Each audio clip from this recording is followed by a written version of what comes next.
त्या रात्रीची वाट पाहण्यात रात्री मागून रात्री लोटलेल्या असतात.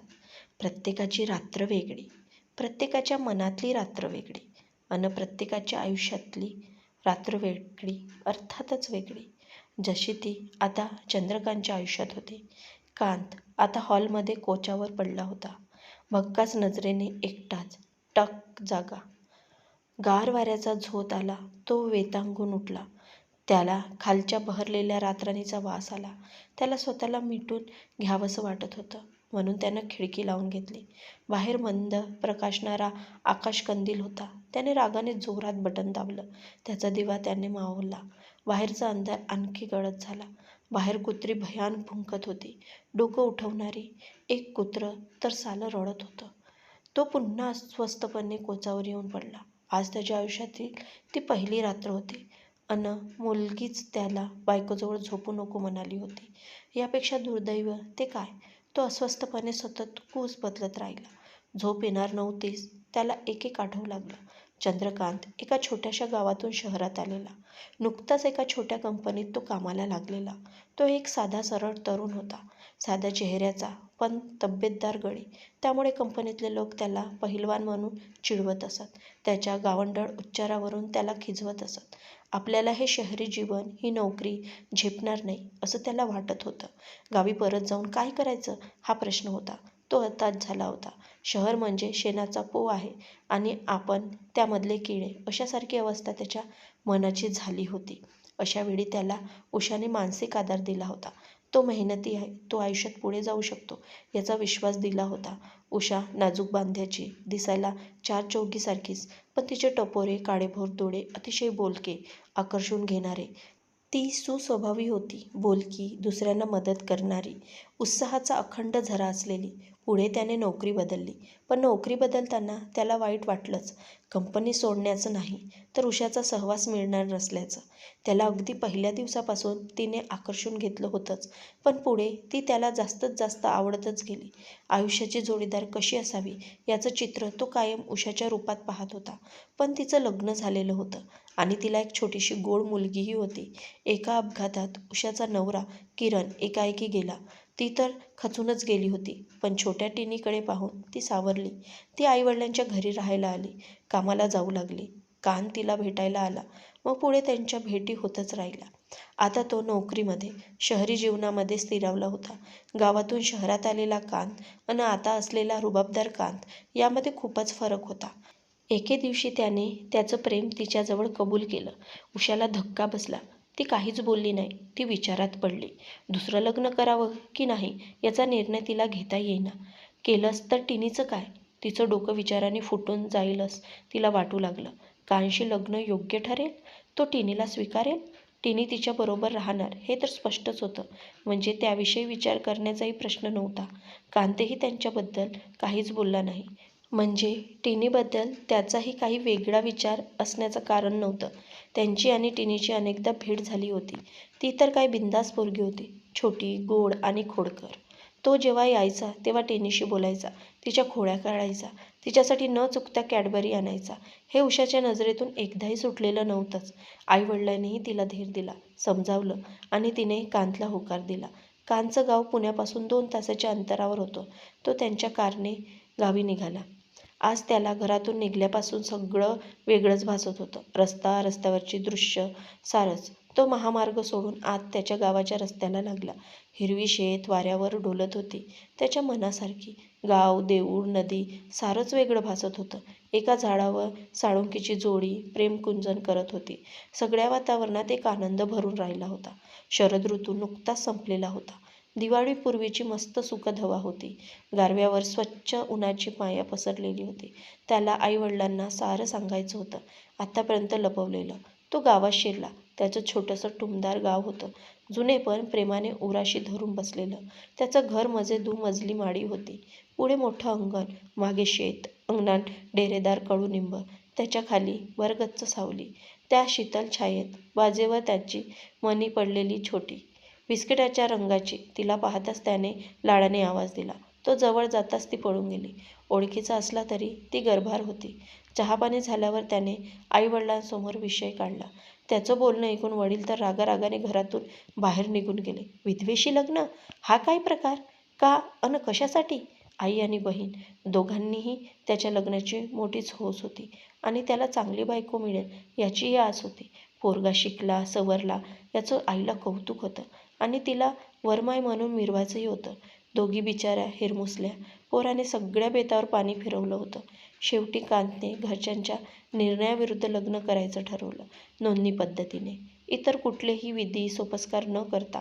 दिवाळी नुकतीच होऊन गेली होती. लग्नाला त्याच्या घरचे कोणीच नव्हतेच.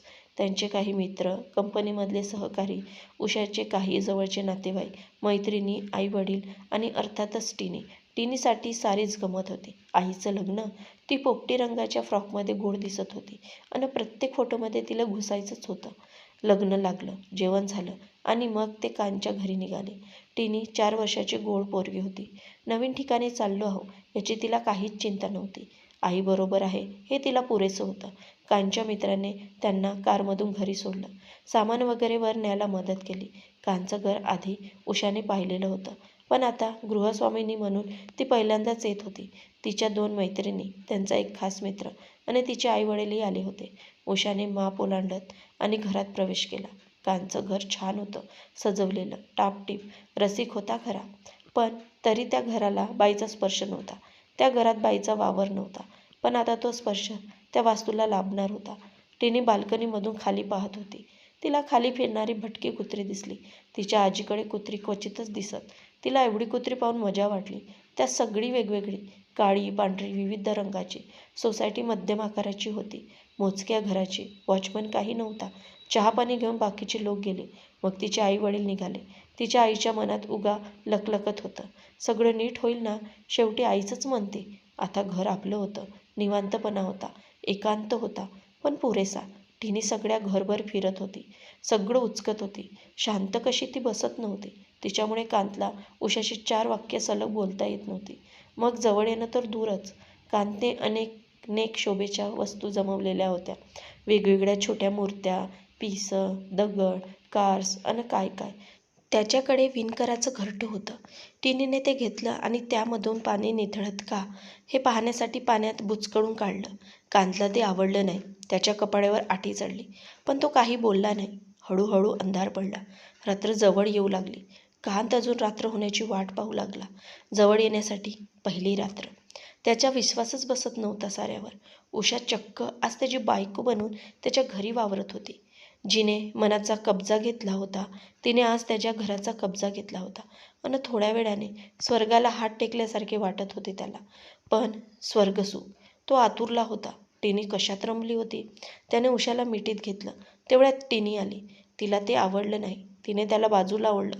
झोपण्याची वेळ आली. कानचा वेळ जात नव्हता.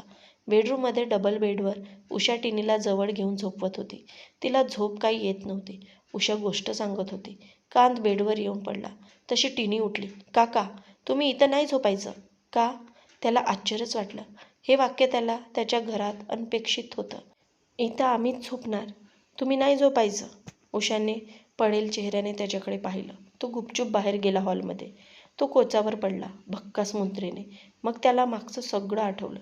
त्याला झोपायचं नव्हतं, पण गेल्या 2 दिवसाच्या धावपुळीमध्ये तो दमला होता. केव्हा तरी त्याला झोप लागून गेली. उषा उशिरा रात्री बाहेर आली. कानची चिडचिड झाली होती, तर ती अवघड मनस्थितीत होती. तिला त्याच्याशी बोलायचं होतं. काय बोलावं आणि कसं बोलावं हा प्रश्न तर तिला पडला होताच. तो झोपलाच. तिने पाहिलं. मग त्याची झोपमोड न करता ती परत फिरली. नाजूकपणे पेंजन वाजवत आलेली तरुण रात्र उगा पाय आपटत निघून गेली. सकाळी तो लवकर उठला. रोजच्या सवयीप्रमाणे तो चहा करू लागला. त्या आवाजाने उषा उठली. मग तिने चहा केला. तो तिथेच डायनिंग टेबलवर बसून काही बोलत राहिला. हातात आलेला आयता चहा, आलं घातलेला. त्याला आल्याचा चहा आवडायचा, पण तो ब्रह्मचारी कंटाळा करायचा. उषाने मात्र त्याची आवड लक्षात ठेवली होती. सकाळच्या वेळी तो घेत उषाशी गप्पा मारताना त्याला भारी वाटत होतं. सकाळ आणखीनच प्रसन्न वाटू लागली. चहा झाला. ती सिंकपाशी गेली. कपाशा धुवू लागली. त्याने तिच्या नकळत तिला मागून मिठीत घेतलं. तो तिच्या गालावर ओठ टेकवणार, तोच टिनीचा आवाज आला. आई! ती शहाणी उठली होती. उषा पुन्हा बेडरूममध्ये गायब झाली. तो हॉलमध्ये येऊन पेपर वाचत बसला. टिनी बाहेर आली. पुन्हा तिची मस्ती सुरू झाली. ती स्टूल घेऊन बाहेरच्या शोकेसमधील वस्तू उचकत होती. मध्येच तिने स्टूल ओढत खिडकीजवळ नेलं. तिथे असलेले विंडशाईन्स तिने काठीने वळवायला सुरुवात केली. त्याच्या टिंग-टिंग अशा नाजूक आवाजाने तिला मजा वाटली. हसू आलं. परत परत ती फटके मारत होती. ते किणकिणत होतं. ती हसत होती. न थांबता त्याने अगदी शोधून ते गोड किणकिणणारे शाईम्स आणले होते. ते तडाखे सॅम्सना बसत नसून ते त्याला स्वतःलाच बसत आहे असं त्याला वाटत होतं. उषा तिला रागावली. ती नाश्ता तयार करण्यासाठी किचनकडे वळाली. आई टिनीने रागावल्यावर टिनीने पुन्हा शोकेसकडे मोर्चा वळवला. त्यामध्ये तिला काचेच्या गोलाकार डब्बीतला ताजमहाल सापडला. तो ताजमहाल कांतने आणला होता. ज्या दिवशी उषा त्याला लग्नासाठी हो म्हणाली होती. एक आठवण म्हणून, प्रेमाची निशाणी म्हणून. त्याच्यासाठी खास होता. अन टिनीने तो पाडला. खळ आवाज करत काचा फुटल्या, विखुरल्या. ताजमहल तुटला. कांतला काही सुचलंच नाही. तो रागाने उठला आणि त्याने तिला पाठीत एक ठपका दिला. ती रडू लागली. तिच्या आवाजाने उषा किचनमधून बाहेर आली. समोरचं दृश्य पाहून तिला सगळं कळलं. तिच्या डोळ्यात पाणी आलं. टिनी रडत रडत तिला चिकटली. कांत अवाक झाला आणि त्याचा संसार सुरू झाला. दुसऱ्या दिवशी तो उषापासून लांबच होता. तीही त्याच्या जवळ येत नव्हती. त्याने रात्रीपर्यंत वाट पाहिली. टिनी झोपली. तो जागाच होता. मग तो उषाजवळ गेला. त्याने तिला जवळ घेतलं. तिच्या रेशमी मिठीची ऊब तो अनुभवत राहिला. तिला एकदम रातराणीचा वास आला. ती शहारली, थरथरली त्या वासाने. तिचं मन एकदम माघारलं. ही रातराणी तर खाली कोणी लावलेली? पण कांतच्या घरची रातराणी मात्र त्याने स्वतः लावलेली. तिला आवडते म्हणून. त्याच्या मिठीत घट्टपणा होता. तिच्या मिठीत मात्र नाकारलेपण होतं. काही सेकंद त्याला ते कळलं नाही. मग तो लांब झाला. त्याला आश्चर्य वाटलं. राग आला. त्याचा चेहरा प्रश्नार्थक झाला. ती म्हणाली, मी कसं सांगू तुला? मला थोडा वेळ दे रे. पण का? तिने उत्तर दिलं नाही. तिचं मन तिलाच कळत नव्हतं. तिला वाटत होतं की कांतला फक्त शरीर हवंय. खरं तर त्यालाही तिची काही हरकत नव्हती. पण तिला स्वतःला मात्र अपराधी वाटत होतं. तिला कळत होतंही अन नव्हतंही. तिला किरण आठवत होताच. पण ती तिच्या मनाला ते कळल्याचं भासवत नव्हते. त्या आठवणी ती कशोनीसी दूर ढकलण्याचा प्रयत्न करत होती. भोवऱ्यात बुडणारा माणूस ज्या हाकांताने पाणी ढकलतो तसं. तर कांतची अवस्था वेगळी होती. खरं म्हणजे निसर्गाच्या भाषेत त्याला स्त्री हवी होती अन ती स्त्री म्हणजे उषा होती. देहसुखाला तो अजूनही पारखा होता. त्याच्या मनाची तडफड होत होती. अन त्याचं काय चुकतंय, काय नाही हेच त्याला कळत नव्हतं. पण देहात कितीही आग पेटली तरीही कांतला ओरबडायचं नव्हतं. मोठाच तिढा होऊन बसला होता. कांत नोकरीला जाऊ लागला. त्यामुळे त्याचा बराच वेळ बाहेरच जाऊ लागला. उषाने सध्या नोकरी सोडली होती. अर्थात हे दोघांनी मिळूनच ठरवलं होतं. पण आता त्यांचं बोलणं कामापुरतंच होऊ लागलं. प्रेम कुठे हरवून गेलं होतं. नव्या संसाराचं नवेपण असतं. तेच नवेपण कोमेजलं होतं.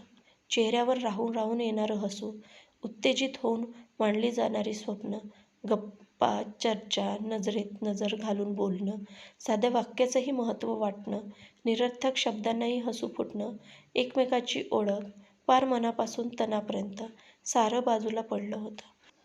पूर येऊन गेल्यावर नदीकाठच्या बाजूला अडकलेल्या प्लास्टिकसारखं. तिचं मन नकळत तुलना करत होतं.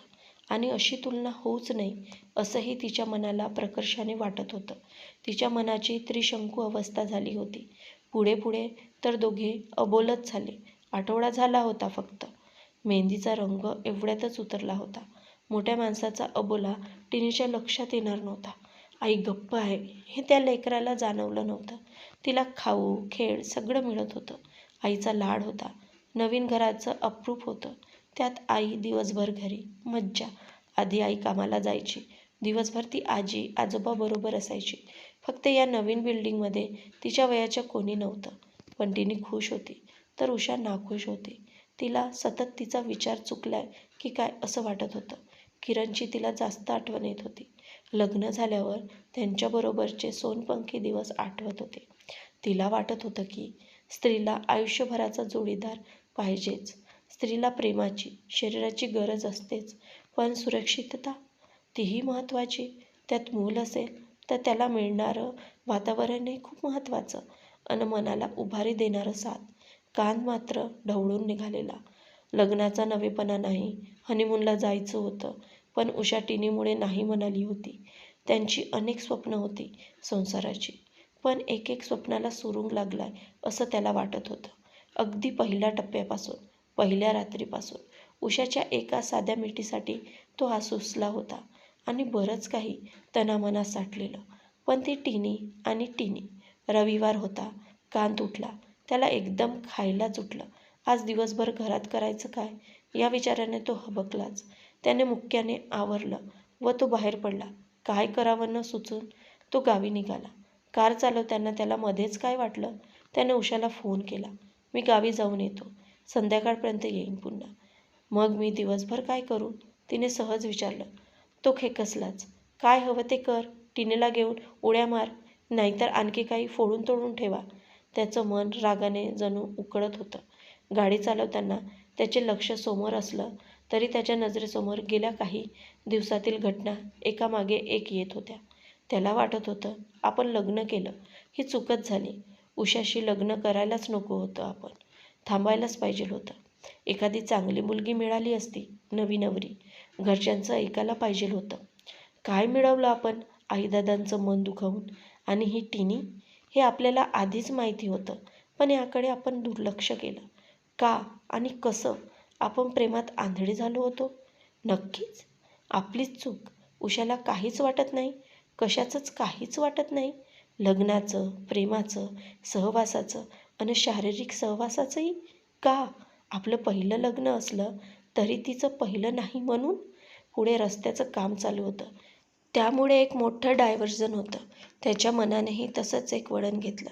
बस झालं, आपण हे लग्न पुढे नको कंटिन्यू करायला. कांचा अबोला चालू होता. उषालाही प्रश्न पडला होता. सुट्टीच्या दिवशी तो घरी असताना करायचा काय, तर तो गावी गेला होता. एक दिवसाचा प्रश्न सुटला होता, तात्पुरता. पण मुख्य प्रश्नाचं काय तिला कळेच ना. तिने स्वतःचं व टिनीचं आवरलं. ती आईकडे आली. आईला तिचा चेहरा पाहताच सगळं कळालं.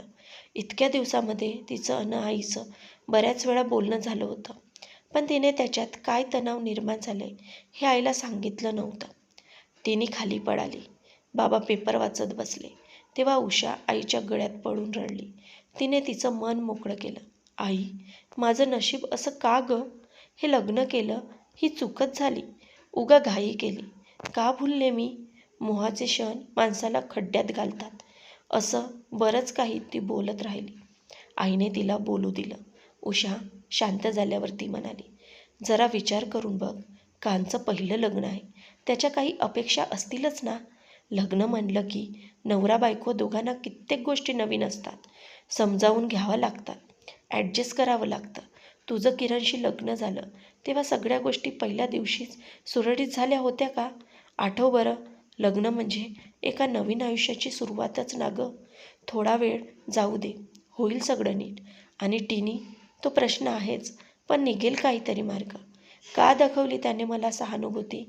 तरीही ती त्रागाने म्हणाली, सहानुभूती? आणि का दाखवेल तो? अगं वेडाबाई, प्रेम आहे त्याचं तुझ्यावर. कांत चांगला मुलगा आहे. कांत गावात शिरला. सुरुवातीलाच त्याला एक ट्रॅक्टर आडवा आला. त्यामध्ये नवीन लग्न झालेलं जोडपं बसलं होतं. मंडळी देवदर्शनाला निघाली असावीत. लग्न होऊन गेलं असलं तरी दोघेही लग्नाच्या पोशाखात होते. एकदम खुशीत होते. दोघे एकमेकांना धक्के मारत होते. खड्ड्यामुळे का उगा कोणास ठाऊक. त्यांना बघून त्याच्या काळजात उगा कळ आली. ट्रॅक्टर सजवला होता. केशरी पिवळ्या झेंडूच्या फुलाच्या माळा, तोरण अन काही गुलाबाची सजावट अन झकपक कुठून असायला. परिस्थिती काही फार चांगली नसावी त्या माणसाची, पण त्यांचे चेहरे पाहिले तर आनंद लाखाचा होता. असणारच, पहिलंच लग्न असणार ना त्या नवरीचं, त्याला वाटलं. गावात शिरताच हे आडवे आले. हा अपशकुन म्हणायचा का? त्याच्या मनाला वाटलं. तो त्यांना वाट देण्यासाठी थांबला, पण त्यांच्या मनातील विचारांना वाट मिळत नव्हती. तो थांबला असताना त्याची तगमग वाढतच चालली होती. त्याने ठरवलेला निर्णय, त्याचा निष्कर्ष पक्का होत चालला होता. तो घरी पोहोचला. अंगणात बाज एका कडेला ठेवली होती. त्याच्या खाली पोत्यावर त्याची मणी होती. 3 छोट्या पिल्लांना घेऊन बसलेली. त्याचे डोळे अजून उघडलेले नव्हते. दारातून बाहेर आलेल्या त्याच्या बहिणीने त्याला पाहिलं. तिला आनंद झाला. आई, दादा आलाय. ते ऐकून आई बाहेर आली. गोल साडी नसणारी त्याची आई सशक्त बांध्याची आणि प्रेमळ मनाची होती. आई खूप अपेक्षेने बाहेर आली. पोरगा सुनेला घेऊन आला असेल या आशेनं, पण तिची निराशा झाली. तिला वाटलं वडिलांच्या धाकामुळे पोरगं एकटंच आलं असेल. वडील घरात नव्हते, ते आठवडी बाजारला गेले होते. तेही अंगाने मजबूत अन वागायला कडक. चहापाणी झालं. मग त्याने विषय काढला. आई, माझी चूक झाली. तुमचं ऐकायला पाहिजेल होतं. का रे बाबा? आता आणि काय झालं एवढ्यात? आई, फरक पडतो ग. तिचं दुसरं लग्न आहे. त्यात ती छोटी. तिला जवळसुद्धा यावंसं वाटत नाही. काय? आता मी कसं सांगू? मला माफ कर, पण अजून एकदाही आम्ही जवळ आलो नाहीये. काय? आई विचारात पडली तर हेमा चुडबुडायला लागली. तिला बाहेर जावंसं वाटलं, पण आईने तिला मुद्दाम थांबवलं. ती पोरंही लग्नाला आली होतीच. थोडा वेळ आई शांत बसली. मग ती बोलायला लागली. कांतू, तुला आता आठवण आली आमची? वैर पोरा, परस्पर लग्न लावून मोकळा झालास ते. आता बाप घरात असताना तुझा तर तुला धक्के मारून बाहेर काढलं असतं. आई सॉरी. तुझं ते इंग्लिश नको मला. चहापाणी झालं ना तुझं? मग निघ बाहेर. ती ओरडली. आता घोळ झाल्यावर घरची आठवण आली आहे? त्यावर कांतूला रडूच फुटलं. मागे पण अंधार आणि आता पुढे पण. त्याला काही सुचेना. भावाला रडताना पाहून हेमा पुढे झाली. तिने त्याला जवळ घेतलं. ती आईला ओरडली. काहीतरी तुझं आई. दादाला हाकलतेस? माझं लग्न झाल्यावर एकटेच राहणार का तुम्ही? मग आई पाघळली. बरं रडू नकोस. मध्ये बराच वेळ शांततेत गेला. मग आई म्हणाली, कांतू, त्याचं असं आहे बघ. आधी आमचं विरोध होता, पर तू मानलं नाहीस. आता केलं आहेस तर निभावायला पाहिजेस ना पोरा. आणि आता हे एवढ्यात. आता दुसरं लगीन जरी केलंय तरी त्या पोरीला तुझं घर तर नवीनच आहे ना. येड लागलंय, पर उडल हळूहळू. आणि ती छोटी आईजवळ राहणार आणि आईला चिकटून बी राहणार. तू म्हणालास पोरगी छोटी आहे, गोड आहे, तर तिला जीव लाव. हळूहळू त्यांचं मन विचार करू लागलं होतं. आई पुढे बोलतच होती. तो खाजगीपणा? आरं, आम्हाला कुठं होता खाजगीपणा? माझं लगीन झालं तेव्हा आम्ही सासू सासऱ्यांच्या धाकात. दिवसभर नवरा दिसायचा मुश्किल, पण रात्रीचा तर दिसतं असेल ना, तो म्हणाला. आई हसली, म्हणाली, दिसायचा ना बाबा, पर किती दिस? पहिले 7 महिने मी लगेचच गरोदर राहिले. मग माहेरी रवानगी. मग तुझा जन्म झाला. संपलं परत. मग कसला खाजगीपणा रे? भाऊ बहीण दोघे हसले. वातावरण जरा हलकं झालं. पण तो म्हणाला, तुमच्या वेळी वेगळं होतं. आता तसं आहे का? आई म्हणाली, बराबर. प्रत्येकाची परिस्थिती वेगळी असते. समज जर तुझं लगीन झाल्यावर लगेचच ही पोरगी झाली असती तर काय केलं असतं? तसं समज. पोरा, जबाबदारी घेतली आहे तर ती पार पाडायला पाहिजेच. पाण्यात पडल्याशिवाय कळत बी नाही रे. तू लहान होतास. तुला पाटाला पाणी सोडायचं होतं. खेळ तुझा. पहिलीचं वेळ. मोटार चालू केली. ह्यो पाण्याचा फवारा आला. त्या फवाऱ्याने पाटात पडलास की दपकन. गेलास 4 फूट वाहून. किती घाबरलास, किती रडलास. पर पुन्हा गेलास ना पाटाला पाणी सोडायला. तसंच हे बी. पाण्यात पडल्याशिवाय कळत नाही रे. तू मोठा आहेस, शिकला सवरलेला आहेस. मी अडाणी बाई, काय सांगणार तुला? पर तू सांगतोस म्हणजे पोरगी चांगलीच असणार. पुढल्या वेळेला घेऊन ये. काय? तिला घेऊन? त्याने विचारलं. मी सांगते ना समजावून दादांना. त्यांना त्याच्या मार्गाने सांगते. त्याला स्वतःच्या अडाणी आईच्या बोलण्याचं, वडिलांना समजावून सांगते या म्हणण्याचं कौतुक वाटलं. त्याच्या मार्गानं म्हणजे दादांना देवाधर्माची फार आवड होती. कीर्तनाला रोज जाणार म्हणजे जाणार. तर त्या पद्धतीनं आई त्यांना सांगणार होती. तो बहिणीला म्हणाला, थोडा चहा ठेव की परत. नंतर त्याला वाटलं की वडील कीर्तनाला जाताना पण तिथलं सगळं तत्त्वज्ञान तर आईच पचवून बसली आहे. तेही कीर्तनाला न जाता. हेमाने चहा ठेवला. तेवढ्या शेजारची पप्पी आली. ताई, मला दे की एक पिल्लू मांजरीचं. किती भाव खातेस? किती वेळा मागायचं तुला? पोरगी लहान असली तरी बोलायला मिरची होती. शहाणे, तुला किती वेळा सांगितलं? पिल्लं लहान आहे. ती त्यांच्या आईला सोडून कशी राहतील? मोठी झाल्यावर देते म्हणलं ना. पमे, तू राहतेस का गं तुझ्या आईला सोडून? चल देते तुला पिल्लू. राहते का आईला सोडून? बोल. त्यावर ती छोटी मिरची पडूनच गेली. कांत ते ऐकत होता, विचार करत होता त्यावर. दुपारी जेवण झालं. तो थोडा पडला. वडील याची वेळ झाली होती. तो निघाला. आई म्हणाली, नाही तर सोडूनच दे ना त्या पोरीला. मी आता जरा शांतपणे विचार केला. काय? तो विचारात पडला. नाही, आता आलं ना खरं काय ते बाहेर. तुझं प्रेम आहे ना तिच्यावर. त्याच्यावर तो काही न बोलता आईच्या कुशीत शिरला. तिने त्याची पाठ थोपटली. आईने त्याची दृष्ट काढली. म्हणाली, आणि पुढ्या वेळेला मी निरोप देईन तेव्हा सुनबाईला घेऊनच ये. गाडी काढली तेव्हा त्याचं मन शांत झालं होतं. गाडीने गती घेतली तशी त्याच्या विचारांनी गती घेतली. तो आईच्या बोलण्याचा विचार करत होता. आईचं हे रूप त्याला नवीन होतं. गावात राहणारी, कमी शिकलेली, शेतात राबणारी आपली आई, हे तत्त्वज्ञान ती कुठून शिकली असेल? आई म्हणाली होती, तू तोडायचं म्हणतोस, तू तुझ्या मनाचा विचार केलास आणि त्या पोरीच्या मनाचा? तो केलास? पुरुषाला बाई लागते, पण बाईला संसार लागतो. त्यामुळे पुरुषाने थोडा बाईच्या आयुष्याचा बी विचार केला पाहिजे. आणि पुढचं वाक्य आठवून तर त्याने आईला मनोमन नमस्कारच केला. त्या छोटीला स्वतःची पोरगी समजून जवळ घे. समतं नीट होईल बघ. ती जवळ आली ना तर तिची आई बी आपसूक तुझ्या गळ्यात येऊन पडल बघ. आता त्याला मागे पडणाऱ्या गाड्या, खांबावरचे पक्षी सारंच छान वाटत होतं. रस्ता रिकामा होता. पुढे महामार्ग लागणार होता. त्यामुळे तो आधीच थांबला. त्याने उषाला फोन केला. ती आधीच घरी येऊन पोहोचली होती. उषा, कांत सॉरी. मी ए वेळाबाई सॉरी नाही अन बिरी नाही. ते जाऊ दे, मी घरी येतो. लगेच आपण बाहेर जाऊ. काही खरेदी करू. बाहेरच जेऊया. पण ते काही नाही, तो म्हणाला. त्याच्या स्वरातील ठामपणा आणि मधल्या दिवसातलं हरवलेलं प्रेम तिला पुन्हा जाणवलं. त्याने फोन ठेवला तेव्हा तारेवर बसलेला एक बुलबुल सुरेल गुणगुणत होता. त्याला कधी एकदा घरी पोचतोय असं झालं होतं. त्याला आईचे शब्द आठवत होते. राजा, लग्न करणं सोपं आहे, पर ते निभावणं कठीण. तुमच्या आत्याच्या पिढीचा हाच तर घोड आहे.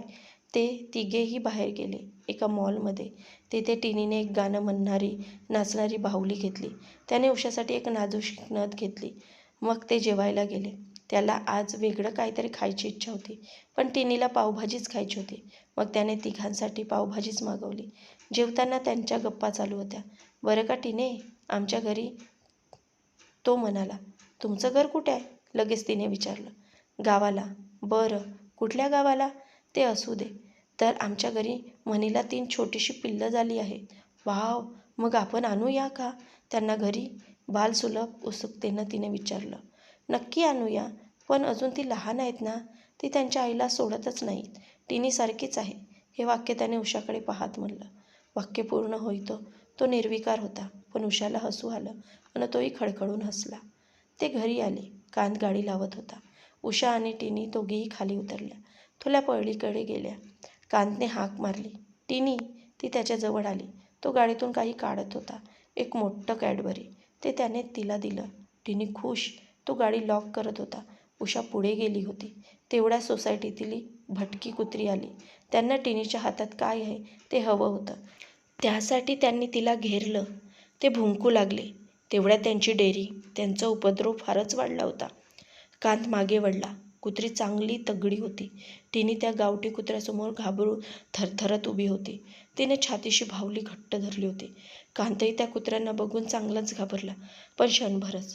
तो मोठ्याने ओरडला व त्याने पाय उचलला. तर एका काळुंद्र्याने त्याचा पाय धरला, पण पायाऐवजी त्याची पॅन्टच त्याच्या तोंडात आली. कांतने पाय सोडवला तर ती फाटली. कांत म्हणाला. उषा आणि टिनीने त्यांची पॅन्ट पाहिली, पण ती रडायची काही थांबली नाही. तुला माहीत आहे, मी स्वतःच कुत्र्यांना घाबरतो. काय? टिनी रडत हसत म्हणाली. काय टिनीची गंमत करतोस? उषा म्हणाली. अगं खरं, मी लहान असताना एकदा मला कुत्रं चावलं होतं. तेव्हापासून मला भीती वाटते कुत्र्यांची. इंजेक्शन घेतली आहे मी. मग आता? उषाने विचारलं. माझ्या टिनीवर चालून आलं होतं ते, कांत म्हणाला. उषाच्या डोळ्यात प्रेम दाटून आलं होतं. तर टिनीच्या डोळ्यात खट्टाळपणा. पण राक्षस किंवा भूत आली तर? टिनीनं विचारलं. तर एका गोड मुलीसाठी मी त्यांच्याशी फायटिंग करीन, कांत तिच्या गालगुच्च्या घेत म्हणाला. तिचं रड आता थांबलं होतं. नंतर ती बाहुलीशी खेळण्यात रमली. तिने कॅडबरी काढलं एक तुकडा स्वतः खाल्ला, एक उषा आणि कांतला दिला, एक बाहुलीला दिला. ती शहाणी खाते हो, पण ती आनंदाने नुसतीच नाचली. उषा आवरत होती. तिने एक खास बदामी रंगाचा सिल्कचा नवीन गाऊन काढला रात्रीसाठी. तिने कांतला म्हणाली, काका तुम्ही मला गोष्ट सांगता? सांगितली तर मी तुम्हाला एक गिफ्ट देईन. कांतला मजा वाटली. ही चिमुरडी काय गिफ्ट देणार असेल?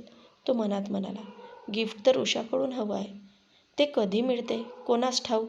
कांत टिनीजवळ आडवा झाला. त्याला खरं तर या क्षणाला लहान मुलांची एकही गोष्ट आठवत नव्हती. लहानपणी ऐकलेली अशीच कुठली तरी गोष्ट त्याने तिला सांगायला सुरुवात केली. गोष्टीमध्ये एक डेंजर राक्षस आला तेव्हा ती त्याला बिलगली. त्याने तिच्या डोक्यावर हात फिरवला सुरुवात केली.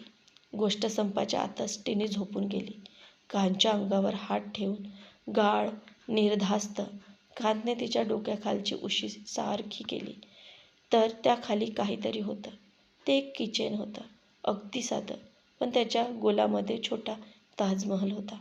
आईबरोबर दुकानात गेली असताना टिनीला तो दिसला होता आणि उषाने तो घेतला होता. कांतसाठी गिफ्ट. उषाचं आवरलं होतं. कांतने ते किचन दाखवण्यासाठी तिच्याकडे पाहिलं अन तो पाहतच राहिला. बदामी रंगाच्या गाऊनमध्ये असलेला त्याच्या स्वप्नपरीला उषा पुढे आली. आता काही करण्याची गरज नव्हती. त्याने तिला मिठीत घेतलं. ती मिठी पुरेशी बोलकी होती. त्याने तिचा चेहरा जवळून न्याहाळला. ती रोमांचित झाली, लाजली आणि तिने मान वळवली. तिच्या देहगंधाने तो नादावला. तिच्या नाकात त्याने आताच घेतलेली नथ होती. वाह, काय छान दिसते आहे हो नथ तुम्हाला, मिसेस कांत. त्यावर तिच्या ओठाच्या पाकळ्या नाजूक थरथरल्या. तिच्या टपोऱ्या काळ्याभोर डोळ्याच्या डोळ्यात प्रेमळ, लाजरे तरंग उमटले. पण आता ती छान दिसत असेल तरी काढावी लागेल ना? त्याने मिश्किल विचारलं. माझीच नथ मलाच टोचली तर तुला बरं वाटणार नाही ना? त्यावर पूर्ण लाजून तिने स्वतःचा चेहरा ओंजळीत लपवून घेतला. त्याच्या मनातला ताजमहाल उषाच्या प्रेमाच्या चांदणसरीत न्याहून निघाला होता. बाहेरून वाऱ्याच्या झुळकेबरोबर रातराणीचा वास आला. रोजचाच तो वास आज त्यांना वेगळाच भासला. रातराणी फुलली होती. तिची रात्र आधीच झाली होती. इथं मात्र प्रेम आता फुलणार होतं. त्या प्रेमाची रात्र आताशी गिरकी घेऊन सुरू होत होती. त्या रात्रीची पळ हळूहळू पुढे सरकणार होती. निवांत. तिच्या मनात एकदम किरणचा आवाज आला. शांत, स्पष्ट, ठाम. जेव्हा त्याच्या रातराणीला पहिल्यांदा फूल आली होती तो म्हणाला होता, रातराणीचा वास येतो, चित्तवृत्ती प्रफुल्लित करतो, पण सुगंध धरून नाही ठेवता येत. रातराणी वाऱ्यावर तिचा सुगंध लुटत असते आणि आपण ते गंधाळलेले क्षण लुटायचे असतात. त्या क्षणाला तिचा वास आत खोलपर्यंत घेत एका बेहोशीमध्ये तिच्या मनातला तो विचित्र कोलाहल आता थांबला होता. त्याच क्षणाला ती तशीच कांच्या मिठीत शिरली. त्याच बेहोशीत आसुसून रातराणीचा गंध वाऱ्याला वेटोळत घालत विणतच चालला होता. मित्रांनो, तुम्हाला कथा कशी वाटली हे कमेंट्सद्वारे नक्की कळवावे. व चॅनलवर नवीन आले असाल तर आपल्या वीणा व्हॉइस मराठी स्टोरी या चॅनलला सबस्क्राईब करायला विसरू नका. आपण संपूर्ण कथा शेवटपर्यंत ऐकल्यामुळे आपले मनापासून धन्यवाद.